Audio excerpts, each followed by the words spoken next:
نماز پڑھ کر وہ خود تلاوت کر کے بیٹھی تھی اور بے اختیار ہو کر سورہ رحمان کی تلاوت کرنے لگی۔ وہ دلکش، وہ دلسوز لہجہ اب تک سماعتوں میں گونج رہا تھا۔ نہ جانے کیوں ایسا لگ رہا تھا کہ وہ آواز پہلے بھی سن چکی ہے، مگر بہت زیادہ سر کھپانے پر بھی اسے یاد نہ آیا۔ اس کے موبائل میں سینکڑوں قاریوں اور قاریات کی تلاوتیں محفوظ تھیں۔ دن بھر وہ اس قاری کی آواز کو کھوجتی رہی۔ اپنے پاس موجود ذخیرہ کھنگالنے کے بعد وہ یوٹیوب پر سورہ رحمان کی تلاوت کی ذیل تلاوتوں کو کھوجنے لگی۔ سینکڑوں دلکش و خوشکن آوازیں سننے کے بعد بھی اس کی تمنا باور ثابت نہیں ہوئی۔ ہر آواز کی اپنی مٹھاس، اپنی چاشنی اور علیحدہ لذت تھی، لیکن جو تلاوت سپنے میں سنی تھی اس جیسی سرور آور، پرسوز اور میٹھی آواز کسی کی بھی نہیں لگ رہی تھی۔ ایک انجانی، انوکھی اور پرکیف کیفیت تھی جس نے اسے شکنجے میں جکڑ لیا تھا۔ اگلے 3-4 دن وہ اسی آواز کے زیر اثر رہی۔ اس خواب کا ذکر اس نے کسی سے نہیں کیا تھا۔ ٹھیک ہفتے کے بعد وہ دوبارہ نظر آیا۔ اس مرتبہ وہ کسی اور سورہ کی تلاوت کر رہا تھا۔ سورہ کی پہچان اس سے نہیں ہوئی تھی، البتہ پرسوز و گداز بھرا لہجہ سنتے ہی اس کے دل کی دھڑکن تیز ہو گئی تھی۔ وہ بیڈ گراؤنڈ سے ٹیک لگائے بیٹھی تھی جبکہ اجنبی جائے نماز پر پلتھی مارے بیٹھا تھا۔ شاید نماز پڑھ کر فارغ ہوا تھا اور اب تلاوت کرتے ہوئے اس کا بالائی بدن ایک تسلسل سے ہل رہا تھا۔ اچانک شمامہ کے ہونٹوں سے نکلا، سورہ مریم کا دوسرا رکوع پڑھو نا۔ اس کے لہجے میں اپنائیت و بے تکلفی تھی، یوں جیسے کسی بہت زیادہ قریبی کو مخاطب ہوئی ہو۔ سورہ مریم کی دوسری رکوع میں سیدہ مریم کا واقعہ بیان ہوا ہے۔ قرآن نے اسے اپنی ماں سے پڑھا تھا اور سورہ مریم کی دوسری رکوع کا ترجمہ اس نے بہت محبت و عقیدت سے پڑھا تھا۔ ماں کے جانے کے بعد بھی اس نے اتنی دفعہ وہ رکوع پڑھا تھا کہ زبانی یاد ہو گیا تھا۔ بہت سے قاریوں کی زبانی بھی اس رکوع کی تلاوت سن چکی تھی، اسی وجہ سے سپنے میں بھی اپنی پسند کے اظہار میں ہونٹوں سے سورہ مریم ہی ادا ہوا تھا۔ اس نے مڑے بغیر نفی میں سر ہلایا اور تلاوت کرتا رہا۔ آپ سے بات ہی نہیں کرتی، لاڈ بھری ناراضگی سے کہہ کر اس نے پیٹھ موڑ لی تھی۔ ایک دم تلاوت کی آواز رکی اور اسے اپنے گالوں پر ٹھنڈے ہاتھ کا لمس محسوس ہوا۔ اس نے گردن موڑی اور ایک دم آنکھ کھل گئی۔ نہ جانے کتنی دیر وہ اس سپنے کے زیر اثر رہی۔ گالوں پر ٹھنڈے ہاتھ کا لمس اب تک محسوس ہو رہا تھا۔ اس کی ذرا سی خفگی بھی وہ برداشت نہیں کر سکا تھا۔ 5 دن بعد اسے دوبارہ تلاوت کرتا نظر آیا۔ اس مرتبہ وہ بیڈ پر بیٹھا ہوا تھا اور شمامہ عقب میں یوں تکیے پر سر رکھ کر لیٹی تھی کہ ہاتھ اس کی کمر سے لپٹ کر پیٹھ پر جکڑے تھے۔ سورہ مریم کا دوسرا رکوع پڑھے نا۔ جو ہی وقف کیا، شمامہ نے ناز بھرے انداز میں فرمائش کی۔ اس نے پیچھے دیکھے بغیر اثبات میں سر ہلایا اور تعوذ و تسمیہ پڑھ کر سورہ مریم کے دوسرے رکوع کی تلاوت شروع کر دی۔ وہ پوری توجہ سے تلاوت سننے لگی۔ پرسوز، پرتاثیر اور دلکش آواز سماعتوں کے رستے دل کے نہا خانوں تک اتر رہی تھی۔ وہ اس وقت بس تلاوت سننے کی طرف متوجہ تھی اور یہ سوچ اس کے دماغ سے محو ہو چکی تھی کہ وہ اس کا کیا لگتا ہے، مگر جس طرح اس سے لپٹی تھی ایسا سوائے شوہر کے کسی کے ساتھ نہیں لپٹا جاتا۔ تلاوت ختم کر کے وہ مڑا۔ شمامہ آنکھیں مودے لیٹی رہی تھی۔ اچانک چہرے پر اس کے گرم سانسوں کی پھوار محسوس ہوئی۔ ناک نے دل پسند مہکار کو سونگھا اور اس نے متبسم ہو کر آنکھیں مانکی، مگر اس کا چہرہ اتنا قریب تھا کہ وہ صورت نہ دیکھ سکی۔ دوری کی طرح بہت زیادہ نزدیکی بھی پہچان میں رکاوٹ بنتی ہے۔ اچانک اپنے ماتھے پر دہکتے ہونٹوں کا لمس پا کر وہ ہڑبڑا کر اٹھ بیٹھی۔ دل زور زور سے دھڑک رہا تھا۔ ماتھے پر ہاتھ پھینک کر اس نے ہونٹوں کی نمی محسوس کرنے کی کوشش کی۔ نمی تو نہیں تھی، البتہ اس کے ہونٹوں کا ذائقہ اچھی طرح سے محسوس ہو رہا تھا۔ گھڑی کو دیکھا تو 3 بج رہے تھے۔ وہ بآواز سے بلند ہڑبڑائی، کون ہو تم؟ حقیقت ہو یا سایہ؟ حقیقت ہو تو سامنے کیوں نہیں آتے؟ خالی پرچھائیاں ہو تو خدا را پیچھے چھوڑ دو۔ مجھ میں مزید ٹوٹنے بکھرنے کی ہمت نہیں ہے۔ اس کے بعد وہ صبح کی اذان تک سو نہیں سکی تھی۔ اس کا ڈرائیونگ لائسنس تیار ہو گیا تھا۔ اس سے اگلی صبح ہی ثالثہ نے اسے اپنے گھر لے گئی تھی۔ اتوار تھا۔ شمامہ پہلی مرتبہ اس کے گھر گئی تھی۔ چائے وغیرہ سے تواضع کر کے وہ ساتھ لیے گیراج میں پہنچی۔ سرخ رنگ کی قیمتی سپورٹس کار دیکھتے ہی شمامہ چونک گئی تھی۔ معاویہ کی کار کو پہچاننے میں ذرا بھی دیر نہیں لگی تھی۔ ثالثہ نے پرس سے کار کی چابی نکالتے ہوئے اس کی طرف بڑھائی۔ یہ کھڑے کھڑے خراب ہو رہی ہے اور اب اسے سنبھالنا تمہاری ذمہ داری ہے۔ نہیں باجی، ایسا نہیں ہو سکتا۔ شمامہ نے انکار میں سر ہلایا۔ اس کا کمرہ آباد کیا ہوا ہے، کار کی دیکھ بھال کر لوگی تو کیا فرق پڑ جائے گا۔ شمامہ روحان سی ہوئی۔ وہ تو خالہ جان کی خاطر مجبور ہونا پڑا۔ ثالثہ بے پرواہی سے بولی، تو اب باجی کی خاطر کڑوا گھونٹ بھر لو۔ شمامہ نے نفی میں سر ہلایا۔ باجی معذرت خواہ ہوں، گہرا سانس لیتی ہوئی ثالثہ ایک جھٹکے سے مڑی۔ صادق چچا، مس شمامہ کو گھر چھوڑ دیں۔ چہرے پر گہری خفگی چھائی تھی۔ باجی پلیز۔ شمامہ نے بھاگ کر اس کا ہاتھ پکڑا۔ ثالثہ پلٹی، آنکھوں میں تیرتی نمی واضح نظر آ رہی تھی۔ بھرائی ہوئی آواز میں بولی، شمامہ وہ میرا بھائی ہے، تمہیں اندازہ ہی نہیں ہے مجھے کتنا عزیز اور پیارا ہے۔ مانتی ہوں زیادتی کی ہے، تسلیم کرتی ہوں اس کا سلوک نہایت بیہودہ اور غلط تھا، یہ بھی پتہ ہے تمہیں سخت اذیت پہنچی، مگر اس نے معافی بھی تو مانگ لی تھی، تم سے بھی، چچا جان سے بھی، اکیلے میں بھی اور بھری کلاس کے سامنے بھی۔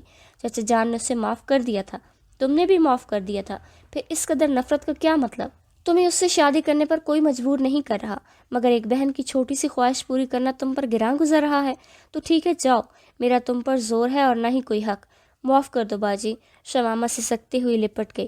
میرا مقصد آپ کی دل آزاری کرنا نہیں تھا، بس اتنی قیمتی کار کے قابل خود کو میں نہیں سمجھ پا رہی، اور پہلے بھی آپ لوگوں کے اتنے احسان ہیں جن کے بھار تلے روز میں تپتی چلی جا رہی ہوں۔ ایک مفلس لڑکی کو چادر دیکھ کر پاؤں پھیلانا چاہیے۔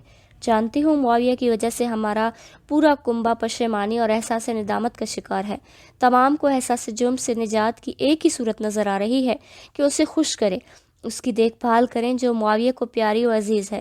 یقیناً خود غرضی ہے کہ تمہارے ناز نخرے اٹھانے کے پس پردہ معاویہ کو خوش کرنے کا جذبہ کار فرما ہے، لیکن اس سے تمہارا کوئی نقصان تو نہیں ہو رہا نا؟ پاپا نے چچا یوسف سے جو وعدہ کیا تھا کہ ان کے بعد کسی اچھی جگہ تمہارا رشتہ کریں گے، شادی کا خرچ اٹھائیں گے اور شادی ہونے تک تمہاری دیکھ بھال کریں گے، اگر ہم اس سے کچھ زیادہ کرنا چاہیں تو تمہارا اعتراض کرنا نہیں بنتا، اور تمہیں نادم بھی نہیں ہونا چاہیے کہ ہم احسان کر رہے ہیں، اس میں ہماری غرض بھی پوشیدہ ہے۔ تمہاری وجہ سے امی جان کافی حد تک سنبھل گئی ہیں، ورنہ پہلے تو دیوانوں کی سی حرکتیں کرنے لگی تھی، اس طرح یہ کار بھی تمہارے حوالے کرنے کی کوئی وجہ ہے؟ شمامہ اداسی سے بولی، جانتی ہوں باجی، مگر یہ پتہ نہیں کہ میرے اس کار کو استعمال کرنے میں کیا حکمت ہے۔ سب جانتے ہیں وہ خفا ہو کر اور اپنی مرضی سے ہمیں چھوڑ کر گیا ہے، ہو سکتا ہے کسی دن تمہیں اپنی کار میں دیکھ لے، اور یقیناً اپنی کار پہچانتے ہوئے اسے دقت نہیں ہوگی، اور تمہیں اس کار میں دیکھ کر وہ واپسی میں ایک لہجہ بھی نہیں لگائے گا، کیونکہ تم اس سے اپنی ثالثہ باجی سے بھی زیادہ پیاری ہو۔ اس نے لمحہ بھر توقف کیا اور پھر شوخی سے بولی، اور سچ تو یہ ہے کہ مجھے بھی بہت پیاری ہو، تمہیں ملنے سے پہلے میں سمجھتی تھی کہ مجھ سے خوبصورت لڑکی کم از کم کراچی میں تو نہیں ہے۔ شمامہ نے معجوب ہو کر سر جھکایا، آپ کی خوبصورتی میں کسی اندھے کی ہوئی شک ہو سکتا ہے؟ ثالثہ شرارت سے مسکرائی، اور اس کی وہ بھی تو بالکل میری جیسا ہی ہے۔ شمامہ خاموش رہی۔ خفا نہ ہو تو ایک بات کہوں؟ جی باجی؟ شمامہ نے سوالیہ نظریں اٹھائی۔ تم اسے ہی نہیں خود کو بھی سزا دے رہی ہو، بے شک تسلیم نہ کرو، 1000 بار انکار کرو، خود کو کتنی ہی تسلیاں اور دلاسے دو، مگر حقیقت تو یہ ہے کہ تم اسے دل سے نکالنے میں ناکام رہی ہو، تبھی ہر بار سخت رد عمل ظاہر کرتی ہو، خود کو ڈانٹتی ہو اور اس سے کھل کر نفرت کا اظہار کرتی ہو۔ نہیں باجی، میں نفرت کا اظہار تو نہیں کرتی، میں تو اس سے کوئی بات نہیں بن پا رہی تھی۔ انہی لمحات میں تلاوت کی پرسوز آواز سماعتوں میں ابھری، شاید اس کا دل 2 حصوں میں تقسیم ہو گیا تھا۔ جانتی ہوں چندا، کسی بہت اپنے کو معاف کرنا بہت مشکل ہوتا ہے، انسان خود کو سزا دے کر اسے تکلیف دینے کے عمل سے گزرتا ہے۔ شمامہ نے قطع کلامی کرتے ہوئے منہ بسورا، آپ چاہتی ہیں اس کار میں نہ بیٹھوں؟ میں کہہ رہی ہوں سزا اس کے جرم سے بھی زیادہ بڑھ چکی ہے، اب اسے معاف کر دو۔ وہ روحان سی ہوئی، کر تو دیا ہے معاف، کتنی بار اعتراف کرنا چاہتی ہیں؟ ثالثہ گلوگیر ہوئی، کبھی سوچا ہے اگر وہ بالکل نہ آیا تو کیا کرو گی؟ شاید ہم اسے خفا سمجھ رہے ہوں اور وہ بیچارہ کب کا اپنے اعمال کے ساتھ اللہ پاک کے پاس پہنچ چکا ہو۔ شمامہ نے جلدی سے چشمہ پہنا، مگر ثالثہ نے فوراً ہی اس کی آنکھوں سے چشمہ کھینچ لیا۔ آنسو چھپانے سے کام نہیں چلے گا چندا، اس سچ سے بھی آنکھیں ملاؤ، ہمیشہ وہ نہیں ہوتا جو انسان سوچ کر منصوبے بنانے ہوتے ہیں۔ وہ ہکلائی، باجی چاہے چابی مجھے دے دے۔ ثالثہ کے ہاتھ سے چابی لے کر وہ کار کی طرف پلٹی، جبکہ ثالثہ مسکراتے ہوئے اپنی خواب کی جانب بڑھ گئی۔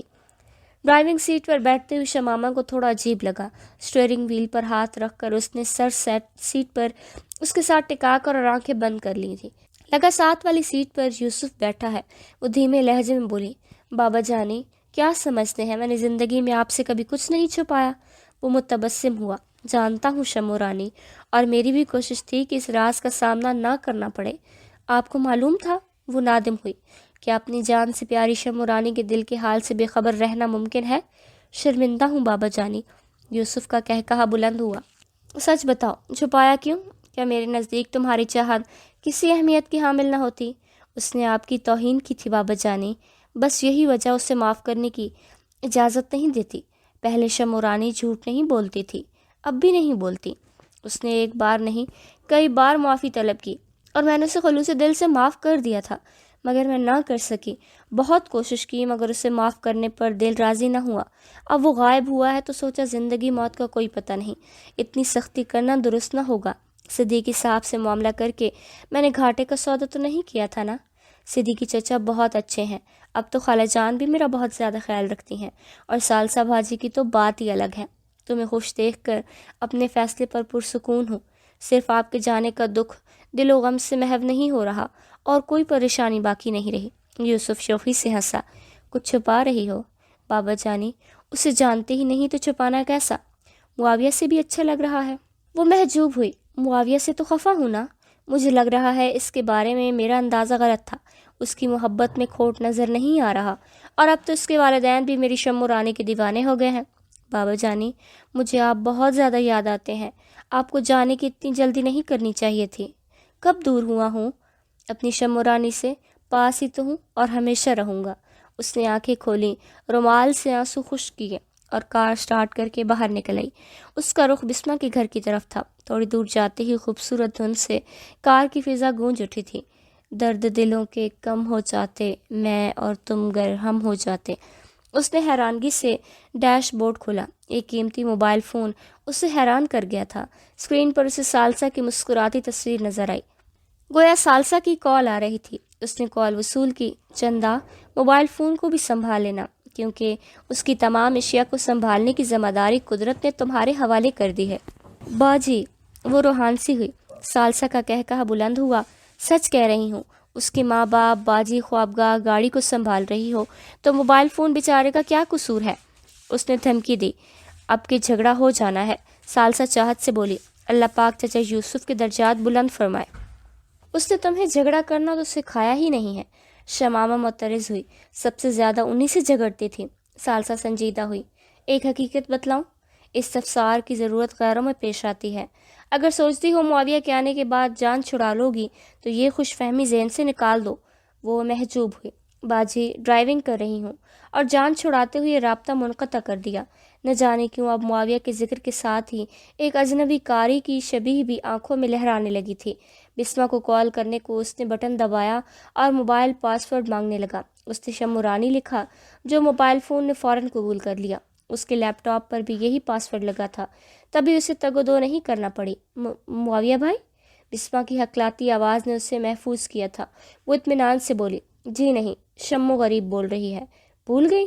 وہ موبائل فون سالسا باجی کے گھر چھوڑ گیا تھا کہ شمع رانی کو اتوار کو بھی آرام نہیں آتا۔ خجالت چھپاتے ہوئے اس نے زوردار جمائی لی۔ اب تک بستر میں ہو؟ شمامہ حیرت سے چیخ پڑی تھی۔ 12 بج رہے ہیں کم بخت۔ تو بسمہ پھاڑ کھانے کو دوڑی۔ سوئی بھی تو صبح کی نماز پڑھی تھی۔ کیوں؟ شمامہ کی حیرانگی سوا ہوئی۔ بسمہ برہمی سے بولی، اپنے بھائی سے پوچھو، دماغ خراب کر دیا ہے کمینے نے۔ شمامہ ہنسی۔ بہتر ہوگا کہ تم ہی پھوٹ دو۔ وہ دانت پیستے ہوئی بولی۔ اسے نیند نہیں آ رہی تھی، لوری سنتا رہا ہے۔ بسمہ لطیف سے، بے شرم، تم گھنٹی بند کر دیتی؟ پیٹھ پیچھے غصہ دکھانے کا کیا فائدہ؟ پیٹھ پیچھے غصہ دکھاتی ہوں اور سامنے ہو تو پٹائی سے بھی زیادہ باز نہیں آتی۔ شمامہ نے متعون کیا۔ ڈینگے مارنے کی بجائے یہ بتاؤ اسے کھری کھری سنا کر گھنٹی بند کیوں نہ کی؟ بسمہ تل ملائی۔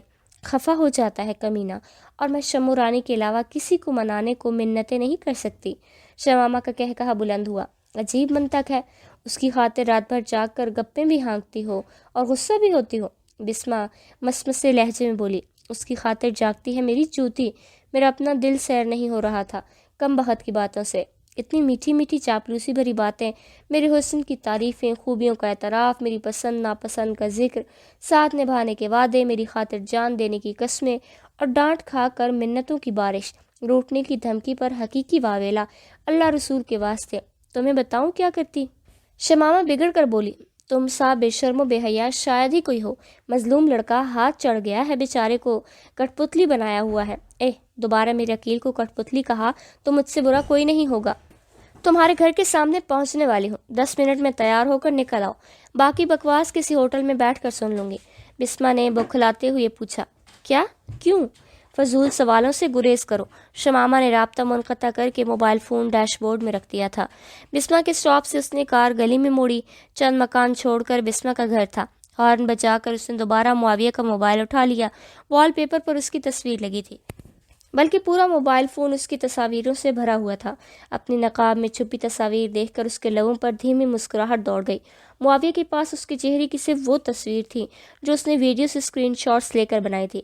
کلاس روم کی کافی ویڈیوز بنی تھیں، خاص کر جب شمامہ نے کلاس پروفیسر سے کوئی سوال پوچھا تھا یا بسما سے گپ شپ کی تھی۔ شاید کلاس روم میں اس کے علاوہ کوئی کام نہیں ہوتا تھا۔ دروازے پر دستک سن کر وہ چونک گئی تھی۔ بسما ششتہ سی کھڑی کھڑکی کا شیشہ بجا رہی تھی۔ اس نے دروازہ غیر مقفل کیا تھا۔ یہ کار تو معاویہ کی ہے۔ شمامہ نے اطمینان سے فکرہ مکمل کیا۔ بسما بناتے ہوئی بولی، مجھے تو چھوٹی چھوٹی باتوں پر مطعون کرتی ہو، اپنے افعال پر بھی نظر کر لیا کرو۔ وہ اطمینان سے بولی، ثالثہ باجی نے مجبور کیا ہے کہ کار فضول کھڑی خراب ہو رہی ہے، اور اگر میں اس کے ماں باپ باجی خوابگاہ لیپ ٹاپ کو سنبھال رہی ہوں تو کار اور موبائل فون کیا قصور ہے ان کا؟ بسما نے منہ بنایا، اور شمو رانی کو تو صرف بہانہ چاہیے تھا۔ تو بے نیازی سے کندھے اچکاتے ہوئے اس نے کار آگے بڑھا دی۔ تو یہ کہ فضول قسم کی مکالمہ بازی، نقلی غیرت اور معاویہ سے نفرت کے ڈرامے کم از کم میرے سامنے تو نہ کیا کرو۔ شمامہ اس سے ملامت بھری نظروں سے گھورتے ہوئے بولی، ایمانداری سے بتاؤ، آج تک تمہارے سامنے کبھی کہا ہو کہ میں معاویہ سے نفرت کرتی ہوں؟ کیا؟ بسما حیرت سے چیخی، تم کہتی تھی کہ اسے نفرت کے قابل بھی نہیں سمجھتی۔ کچھ لوگ ایسے ہوتے ہیں جو نفرت کے قابل بھی نہیں رہتے۔ اور کلاس روم کا واقعہ بھول گیا ہے جو چیخ چیخ کر دہائیاں دے رہی تھی؟ شمامہ مسکرائی۔ کلاس روم میں براہ راست معاویہ کو کہا تھا، البتہ تمہارے سامنے ہمیشہ یہی کہا ہے کہ اسے نفرت کے لائق نہیں سمجھتی، اب بھی قائم ہوں۔ بسما نے دانت پیسے۔ نفرت کے قابل بھی نہیں سمجھتی کا مطلب ہے کہ وہ اس قابل بھی نہیں ہے کہ اس سے نفرت کی جائے، کجا محبت، ہاں نا؟ شمامہ نے شرارتی قہقہہ بلند کیا۔ وہ واقعی ایسا نہیں ہے کہ اس سے نفرت کی جائے۔ بسما بگڑی، سر پھاڑ دوں گی تمہارا۔ بشی میری جان، غصہ تھوکو، تمہیں نہیں پتا کیوں ایسا کر رہی ہوں؟ غصہ اس لیے ہوں کہ یہ اعتراف میرے سامنے کیوں نہ کیا؟ شمامہ نے متبسم ہو کر وضاحت دی، یار تمہیں تنگ کر رہی ہوں، اور یقین مارو میرا انکار سن کر ثالثہ باجی اتنی سختی سے ناراض ہو گئی تھیں کہ بتا نہیں سکتی۔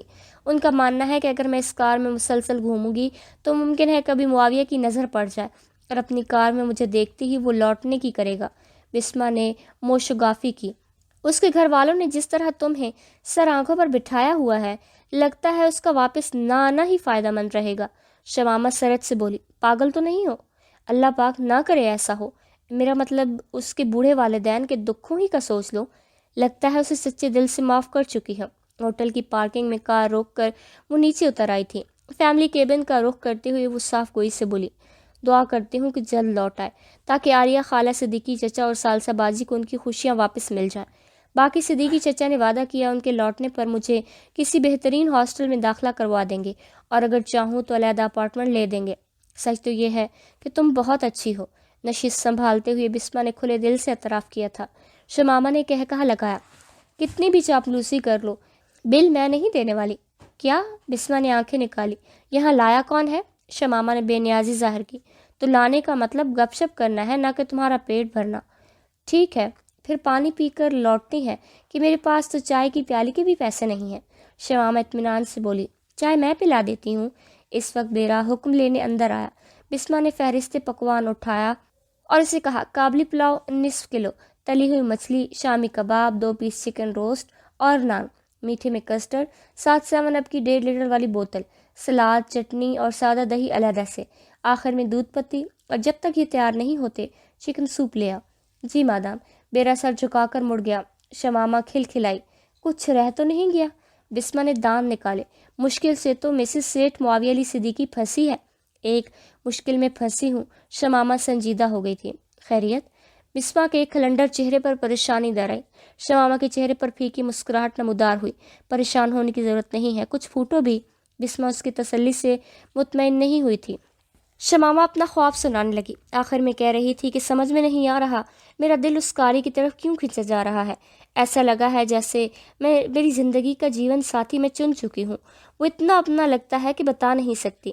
کوئی ایسا جس کی تلاش میں کب سے بھٹک رہی تھی۔ میں نے اللہ پاک سے ہمیشہ ایسا شریک حیات مانگا جو دیندار، متقی اور ہدایت یافتہ ہو، اور وہ ایسا ہی لگتا ہے۔ اس کا میری خوابگاہ میں بے تکلفی سے عبادت کرنا ظاہر کرتا ہے کہ وہ میرا سب کچھ ہے۔ یہ شاید مجھے اسے اپنانے کی ہدایت کی جا رہی ہے، شاید مجھے اپنی دعاؤں کی تعبیر دکھائی جا رہی ہے، شاید وہ میری تمناؤں کی مجسم شکل بن کر خیالوں سے سپنوں کی شکل میں ڈھل گیا ہے، شاید وہ صرف سپنا ہی ہے اور میرے لاشعور سے نکل کر سامنے آ گیا ہے۔ میں کھلے دل سے اعتراف کرتی ہوں کہ معاویہ سے لڑنے کے بعد شدید نفرت کے اظہار کے باوجود اسے دل سے نہ نکال پائی۔ تمہارا ہر اندازہ، قیاس، تخمینہ اور خیال درست تھا، لیکن میں نے خود پر جبر کیے رکھا۔ حالانکہ کبھی کسی کو جھوٹ نہیں بولا، دھوکہ نہیں دیا، مگر اپنے لیے راست کو نہ بن سکی، خود کو جان بوجھ کر دھوکہ دیتی رہی۔ معاویہ اور میرے درمیان جو کچھ ہو چکا تھا، اس کے بعد تعلق کی بحالی پر ضمیر مطمئن نہیں ہو رہا تھا، لیکن دل ضمیر کی راہ میں کب سے سینہ تانے کھڑا تھا۔ اپنی بہنوں جیسی سہیلی اور پیارے بابا جان کو بھی میں اس راز میں شریک نہ کر سکی۔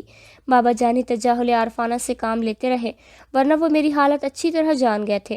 تم بغیر لگی لپٹی رکھے حقیقت اگلتی رہی اور میں ڈھٹائی سے انکار پر ڈٹی رہی، لیکن اب مجھے معاویہ کا متبادل تو کیا، اس سے بہتر دکھا دیا گیا ہے۔ نامعلوم وہ حقیقت ہے یا خواب، جسم ہے یا سایہ، ہستی ہے یا پرچھائی، اس کا کوئی وجود ہے یا میری ذہنی اختراع ہے، کچھ نہیں جانتی، لیکن اس کی وجہ سے معاویہ کو چھوڑنے کی ہمت کر سکتی ہوں۔ پہلے جو کچھ خود پر جبر کر کے کہتی تھی، اب بغیر کسی کھوٹ کے کہہ سکتی ہوں کہ میں معاویہ سے شادی نہیں کرنا چاہتی، البتہ اس کی واپسی تک عالیہ خالہ اور چچا جان کا خلوص دل سے خیال رکھوں گی۔ اس کے بعد اپنی راہ لوں گی، اللہ کرے وہ جلد اور خیریت سے لوٹ آئے۔ بسمہ نے منہ بنایا۔ خواب کی حقیقت ہی کیا ہوتی ہے یار؟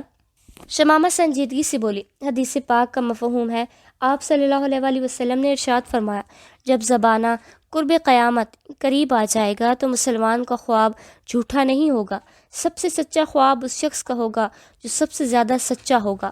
مسلمان کا خواب نبوت کے 46 حصوں میں سے ایک ہے۔ پھر فرمایا، خواب 3 قسم کے ہیں۔ اچھا خواب اللہ تعالیٰ کی طرف سے خوشخبری ہے، اور ایک قسم کے خواب شیطان کی طرف سے غمزدہ کرنے والے ہوتے ہیں، اور تیسرا خواب انسان کے ذہن میں سمائے ہوئے خیالات ہوتے ہیں، وہی خواب بن جاتے ہیں۔ تو جب تم میں سے کوئی شخص ایسا خواب دیکھے جو اسے ناپسند ہو تو وہ کسی بھی شخص کو خواب بیان نہ کرے اور اٹھ کر نماز پڑھے۔ ایک اور مقام پر آپ صلی اللہ علیہ وآلہ وسلم نے ارشاد فرمایا، جب تم میں سے کوئی شخص ایسا خواب دیکھے جو اسے پسند ہو تو وہ اس کا ذکر کرے اور اس کی تعبیر بتائے، اور جب کوئی ایسا خواب دیکھے جو اسے برا لگے تو نہ اس کا ذکر کرے اور نہ ہی اس کی تعبیر بیان کرے۔ یوں ہی آپ کا یہ بھی ارشاد ہے کہ میرے بعد نبوت میں سے سچے خواب کے علاوہ کچھ نہیں بچا۔ بسمہ ہنسی، خواب دیکھتی ہی شاید اسی تحقیق میں جت گئی۔ شمامہ نے اس بات میں سر ہلاتے ہوئے تساہل نہیں برتا تھا۔ اس دوران بیرا سوپ پیش کر گیا تھا۔ بسمہ نے سوپ کی کٹوری خالی کر کے ایک جانب رکھی اور اس کی آنکھوں میں دیکھتے ہوئے متبسم ہوئی۔ سچ میں معاویہ بھائی کی جگہ انجان پرچھائی نے سنبھال لی ہے، یا یہ بھی تمہاری پہلی غلط فہمیوں کی کڑی ہے؟ تمہیں شک نہیں ہونا چاہیے۔ بسمہ مشکوک ہوئی۔ یہ یقین تو تم پہلے بھی دلاتی رہی ہو۔ شمامہ تیقن سے بولی، اب اعتراف کر لیا ہے نا؟ چلے مان لیتی ہوں، مگر تمہارا اجنبی کاری ملے گا کہاں؟ اب تک سپنے میں بھی اس کی شکل نہیں دیکھ سکی ہوں۔ اگر غلطی سے سامنے آ گیا تو پہچانو گی کیسے؟ 2 بیرے کھانے کے برتنوں کے ساتھ اندر آئے اور لوازمات ان کے سامنے چن کر باہر نکل گئے۔ اس کی قرات سن کر لاکھوں کے مجمع میں بھی شناخت کر لوں گی۔ بسمہ نے کابلی پلاؤ پر ہاتھ صاف کرتے ہوئے یہ کہا اچھالا، قاری حضرات سڑکوں پر تو تلاوت کرتے نہیں پھرتے، یا جس داڑھی والے کو دیکھو گی تلاوت کی فرمائش کر دو گی؟ یقین کرو، پہلے تو اکیلا معاویہ تھا، پھر کثیر تعداد میں مولوی حضرات بھی دل پر ہاتھ رکھے صدیقی صاحب کی کوٹھی کا طواف شروع کر دیں گے۔ شمامہ اطمینان سے بولی، مجھے یقین ہے جس سے میرے سپنوں تک رسائی ملی ہے وہ سچ میں بھی ضرور ملے گا۔ برعکس ہونے کی صورت میں لذت انتظار تو کہیں نہیں گئی۔ بسمہ ہنسی، اگر وہ معاویہ کی آمد سے پہلے مل گیا تو؟ اس نے عزم ظاہر کیا۔ چچا جان کے ساتھ 2 سال کا معاہدہ ہوا ہے، سال بیت گیا ہے، متعین مدت سے پہلے وہ مل گیا تو یقیناً اپنے شموں کے لیے چند ماہ کا انتظار کر لے گا، وگرنہ شموں تو بقیہ زندگی انتظار میں گزارنے پر تیار ہے۔ بسمہ نے خیال ظاہر کیا، اسے تم نے معاویہ کی خوابگاہ میں دیکھا ہے؟ اگر تمہارے سپنے کو حقیقت سمجھا جائے تو وہ معاویہ ہی ہو سکتا ہے، کیونکہ کسی دوسرے سے شادی ہونے کی صورت تمہیں اس خوابگاہ میں تو کسی نے نہیں رہنے دینا۔ شمامہ نے منہ بنایا، وہ درست تلفظ سے بسم اللہ تو پڑھ نہیں سکتا تھا، قواعد تجوید کا اتنا لحاظ کیسے رکھے گا؟